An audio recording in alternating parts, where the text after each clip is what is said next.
Hello and welcome to Heavy Metal Rex. My name is Oasis, and today I finally have the opportunity to get another STI against a WRX. Now, what I wanted to do was remake the old video I did where I took my stock WRX and I put it against a stock STI.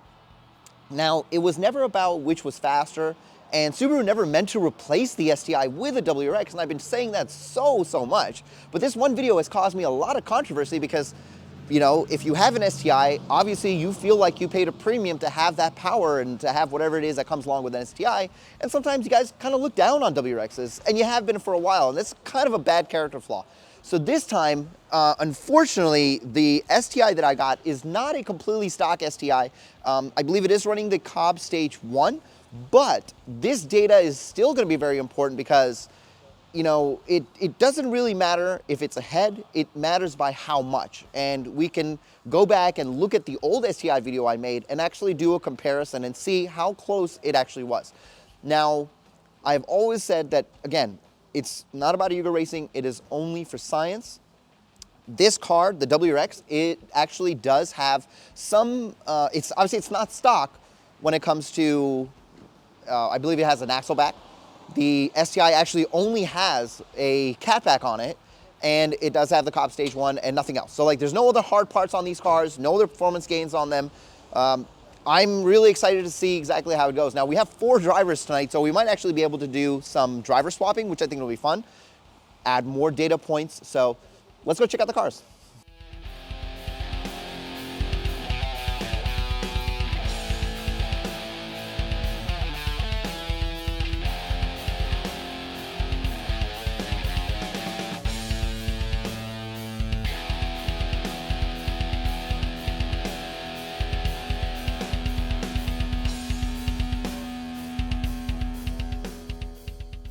Tiny revs.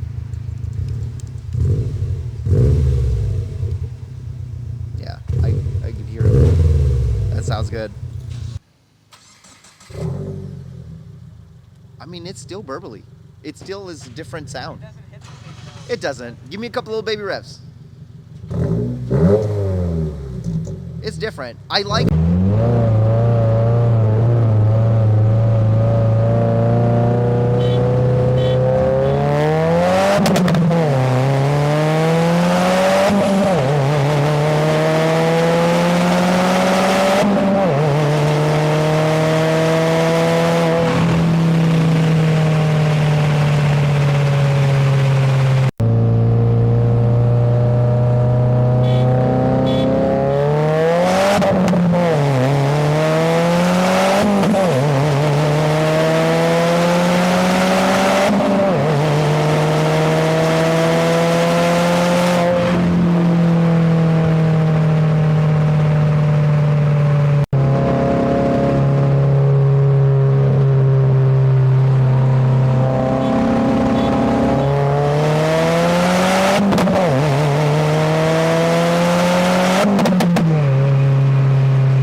Okay guys, so we are back, and I have to say the results were pretty much what I expected, and it was still a lot of fun to do. Now I know that a lot of you are gonna say, well, you know, you should have got a stock STI versus this. I still think with it having that COP Stage 1, in a way, it was even better that it had it, because you can actually see that STI with the COP Stage 1, it doesn't run away. Like, it can get ahead when you're in the higher gears, you know, like third and fourth, but like it is just not just beating the WRX just like all willy-nilly. And if you take that information and think about a stock STI, it is not outside the realm of possibility that they are side by side, they're neck and neck. And this is what I've been saying for so long. If a stock STI dynos at 270 to the wheel and this thing dynos at 260 to the wheel, they are very close in performance. And I know everybody's always gonna say, well, an STI has the transmission, it has the suspension, it has the, you know, the bigger wheels, it's got the brakes, then all that is fine.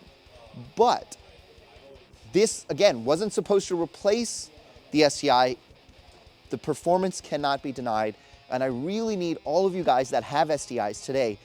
I'm not shitting on the STI. I love it. We actually swapped cars and we got to drive each other's cars, and that was a lot of fun because like I haven't driven an STI, I want to say since probably, I think it was 2016, and that shifter is amazing. The brakes are amazing. The car feels amazing. The sound is amazing. But the fact that Subaru gave us this WRX to replace the outgoing WRX, and it is almost as fast as an STI, and with a few mods, dare I say, just as good, if not better, of a daily car. I don't know how many times we're gonna have this conversation. Probably pretty much the entire time I have this car.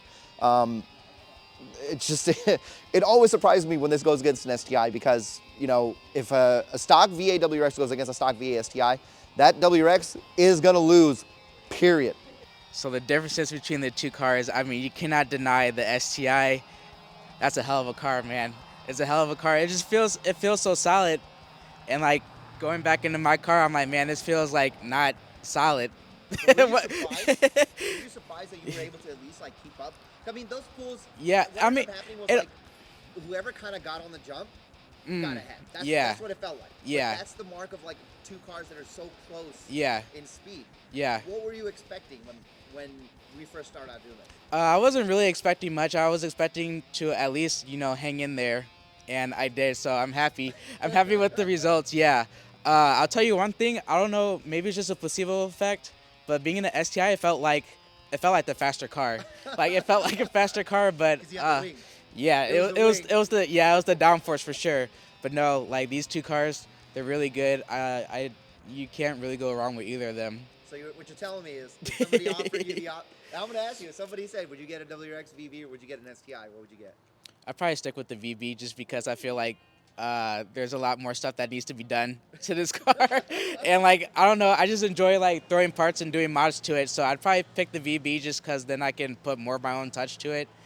And yeah, but the STI is great. Like if you just want to get a car and like do nothing to it, like leave it stock, like you can't go wrong with an STI.